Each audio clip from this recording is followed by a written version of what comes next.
నీకు మనం వాడుక భాష మనం రోజు మాట్లాడుకుంటాము. నేను మీతో కాంట్రవర్సీకి రావట్లేదు. చదువు 4 లక్షల మందికి ఒక విషయం అధ్యక్ష 4 లక్షల మందికి అవకాశాలు కల్పించబడినది. కల్పించబడింది అర్థం ఏంటి? అవకాశం అంటే కల్పించబడింది అంటే కూర్చోండి, మాట్లాడతాను, కూర్చోండి. కూర్చొని మాట్లాడతాను.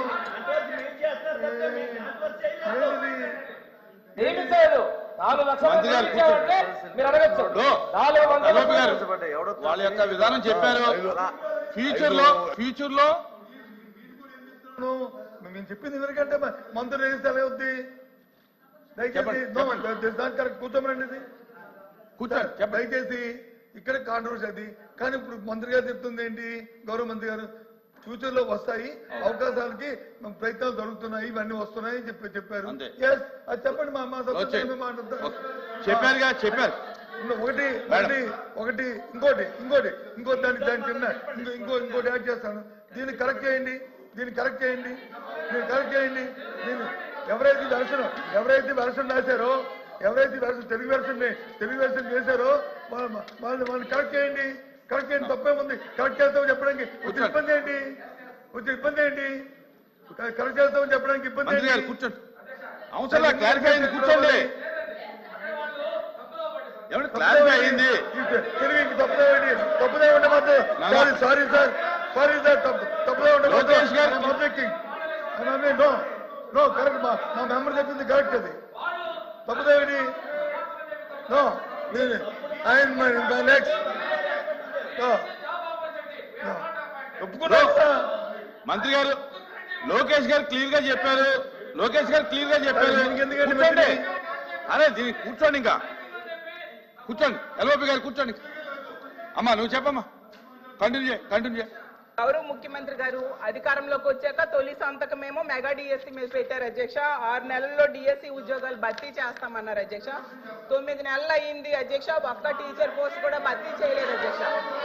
అలాగే తీసుకుంటే గౌరవ మంత్రివర్య లోకేష్ గారు జనవరి 1వ తేదీన జాబ్ క్యాలెండర్ ఇస్తామని మంత్రివర్యులు చెప్పడం జరిగింది అధ్యక్ష. క్యాలెండర్ ఇయర్ మారిపోయింది కానీ జాబ్ క్యాలెండర్ మాత్రం ఇవ్వలేదు అధ్యక్ష. అలాగే ప్రభుత్వ ఉద్యోగుల పరిస్థితి, ప్రభుత్వ ఉద్యోగులకి ఏంటంటే 9 నెలల్లో ప్రభుత్వం తాలూకా నిజ స్వరూపం తెలిసిపోయింది అధ్యక్ష.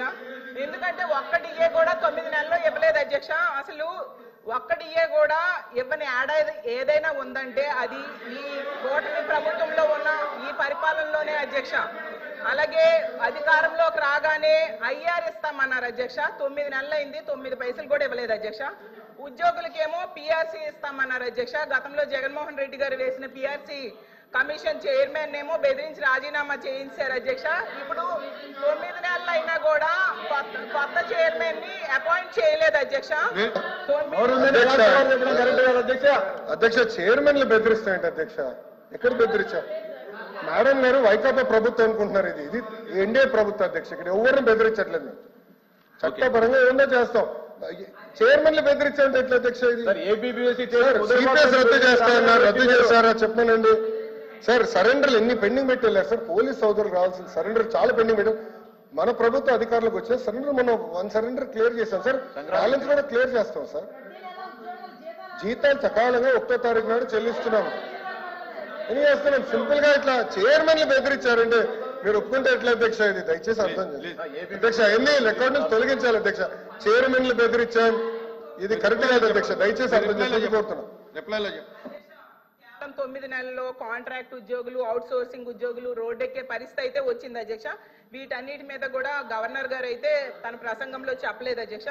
అలాగే చంద్రబాబు నాయుడు గారు, పవన్ కళ్యాణ్ గారు వీళ్ళు లేకపోతే మోడీ గారు ప్రభుత్వమే ఉండదు అనేసి పెద్దలందరూ చెప్తూ ఉంటారు అధ్యక్ష. అంటే చాలా మంచి అవకాశం.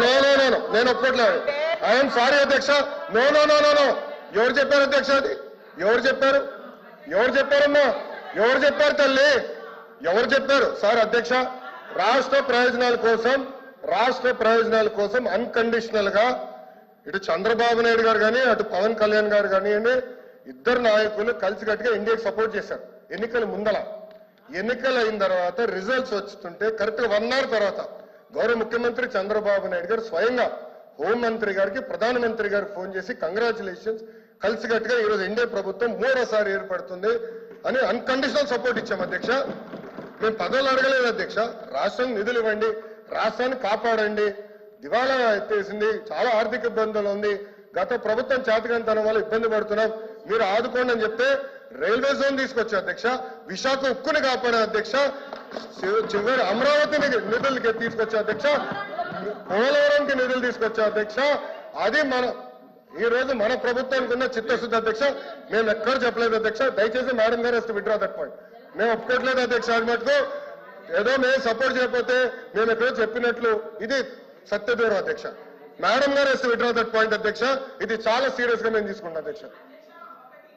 అందరూ అంగీకరించాల్సిన నిజం, మన రాష్ట్రంలో ఉన్న ఎంపీల మీద కేంద్ర ప్రభుత్వం ఆధారపడి ఉంది అనేది నిజం కదండి అధ్యక్ష. సో ఇది చాలా మంచి అవకాశం అని చెప్తున్నారు అధ్యక్ష. అధ్యక్ష చూడండి అధ్యక్ష, మాట మార్చుతారు. స్టేట్మెంట్ ఏంటి? మనోడే రాస్తున్నారు, స్టెనో ఉన్నారు, స్టేట్మెంట్ ఏంటి అధ్యక్ష? నేను అది రికార్డ్ నుంచి తొలగించాలి అధ్యక్ష. అది సీరియస్ అలిగేషన్. సీరియస్ అలిగేషన్ చేశారు మేడం గారు, మా పైన ఆరోపణలు చేస్తున్నారు. నేను ఎక్కడో స్టేట్మెంట్ ఇచ్చినట్టు మాట్లాడినట్టు ఉంది, లేదా తెలుగుదేశం పార్టీ సభ్యులు ఏదో స్టేట్మెంట్ ఇచ్చినట్టు మాట్లాడారు. కరెక్ట్ కాదు అధ్యక్ష. నో మేడం గారు వస్తే విత్డ్రా దట్ అధ్యక్ష. చాలా స్పష్టంగా అధ్యక్ష మేడం గారు ఏమన్నారంటే, మేము ఎక్కడో స్టేట్మెంట్ ఇచ్చినట్టు, మా పైన కేంద్ర ప్రభుత్వం ఆధారపడి ఉంది అని వక్రీకరిస్తూ మేడం గారు స్టేట్మెంట్ ఇచ్చారు అధ్యక్ష. నేను మళ్ళీ చెప్తున్నా, అన్కండిషనల్ సపోర్ట్ చేశాం, రాష్ట్ర ప్రయోజనాల కోసం చేశాం. గత 9 నెలలు పూర్తి